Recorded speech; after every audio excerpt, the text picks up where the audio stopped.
Okay, so we're diving deep today, and it's a tough one, a real tragedy. Yeah. We're talking about that plane crash Yeah. in Kazakhstan. Right. Remember, back Yeah. in December. Yeah. Heartbreaking. 38 lives lost, 29 people injured. Yeah. It was a rough one. It was the plane was flying from Baku, In Azerbaijan. Azerbaijan, right, Yeah. to Grozny in Chechnya, Yeah.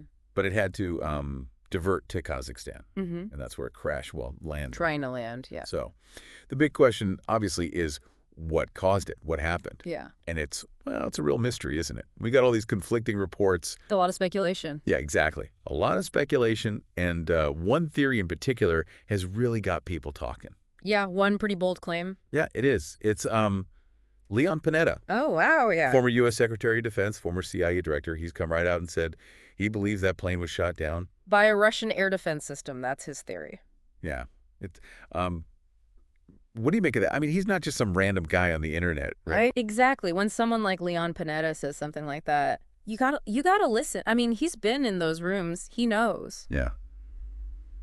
Yeah. You can't just dismiss it. You can't just dismiss it. But on the other hand, we Right. do have, we've got the Kremlin spokesperson, Dmitry Peskov. Yeah.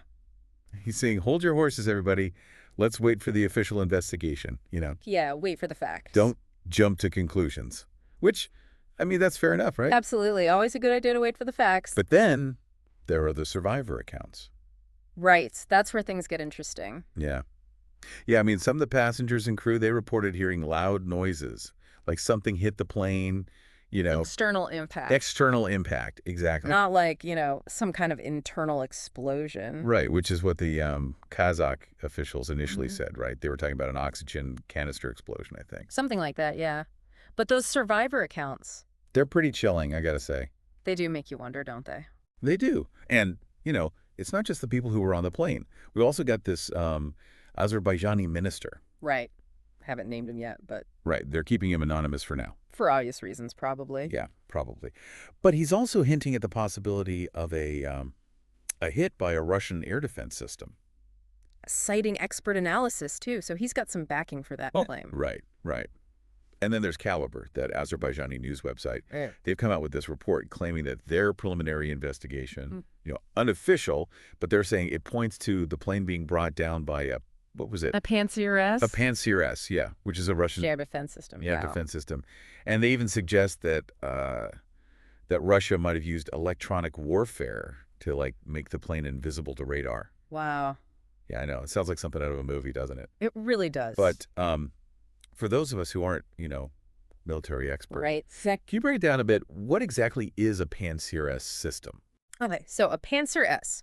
It's basically a combination of surface-to-air missiles and anti-aircraft artillery, all rolled into one, designed for, short to medium-range defense. So you can think of it like a... Like a mobile defense system. Yeah, exactly. A mobile defense system, but super effective.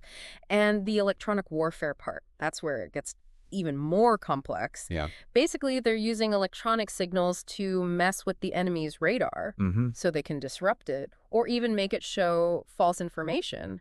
So in this case, if Russia did use electronic warfare, they could have made that plane look like something else. Or just invisible altogether. Or invisible, yeah. Wow. That's... Pretty high-tech stuff. Yeah, it's a bit scary to think about, honestly. It is. And the fact that a Pantsir system could be involved, well, that raises a whole other set of questions. Because those aren't usually used against civilian aircraft. Exactly.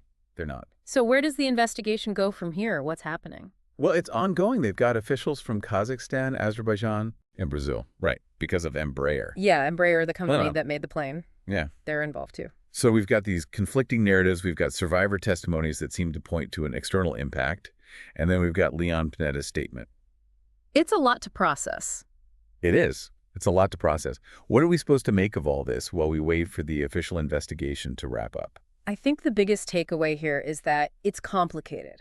We've got this tragic incident, we've got very little information, and we've got lots of different interpretations of what might have happened. Right. It just shows how important it is to really analyze things carefully, Rely on facts, not speculation, and definitely don't jump to conclusions. Yeah. But it does make you think.